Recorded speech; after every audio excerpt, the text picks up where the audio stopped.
Ni saa yine zuzuye neza tubashimiye ko mukirimo kumva radiyo Rwanda.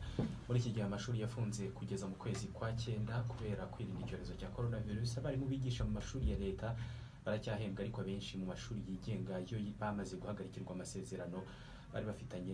Aya mashuri yamaze guhagarika amasezerano yari afitanye n'abarimu bayo, ku buryo ubu ngubu batarimo guhembwa. Minisiteri y'Uburezi yasabye amashuri yigenga gushyiraho ingamba zizatuma abarimu babo bakomeza guhembwa muri iki gihe batarimo no gukora. Mu rwego rwo kuzahura ubukungu bwakomwe mu nkokora na coronavirus, leta y'u Rwanda yashyizeho ikigega kigomba kujyamo miliyari 186 z'amanyarwanda azagurizwa imishinga y'ubucuruzi yakozweho na coronavirus. Minisiteri y'Uburezi yagiriye inama ibigo by'amashuri yigenga inama yo kuguza amafaranga muri iki kigega kugira ngo abarimu muri ayo mashuri bakomeze guhembwa.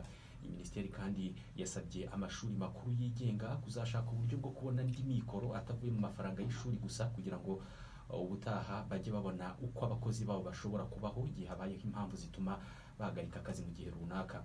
Ubwo amashuri azafungura mu kwezi kwa cyenda, mbere yo kwemerera amashuri mashya gutangira, Minisiteri y'Uburezi izajya ibanza kureba niba ayo mashuri afite amikoro yayabeshaho mu bihe nk'ibi ngibi n'amashuri asanzwe akora. Mbere y'uko asubukura ibikorwa, azabanza agenzurwe harebwe niba afite amikoro yo gusubukura ibikorwa. Minisiteri y'Uburezi yanabwiye amashuri makuru na za kaminuza zigisha hakoreshejwe ikoranabuhanga muri iki gihe ko ubwo buryo bw'imyigishirize budasimbura ubusanzweho.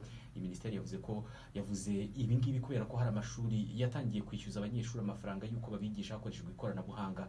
Bazakomeza gutanga ayo masomo kugera mu kwezi kwa cyenda, ariko ntabwo bagomba kwishyuza abanyeshuri bigisha, kubera ko abanyeshuri bose badafite ubushobozi bwo kubona ikoranabuhanga. Iri koranabuhanga ririmo kwigishwamo ntabwo rikwiye gusimbura imyigishirize isanzwe. Nibatangira mu kwezi kwa cyenda, bagomba kuzakomereza ku rwego rumwe n'abandi, hadatekerejwe ko hari abize muri iki gihe ishuri rishaka gusimbuza imyigishirize y'ikoranabuhanga rikayisimbuza imyigishirize isanzwe, kuvuga bagakomeza kwigisha mu ikoranabuhanga. Bagomba kubisabira uburenganzira muri Minisiteri y'Uburezi, gusa kugeza ubu ngubu ntabwo ari kaminuza nyinshi zirabona uburenganzira. Na kaminuza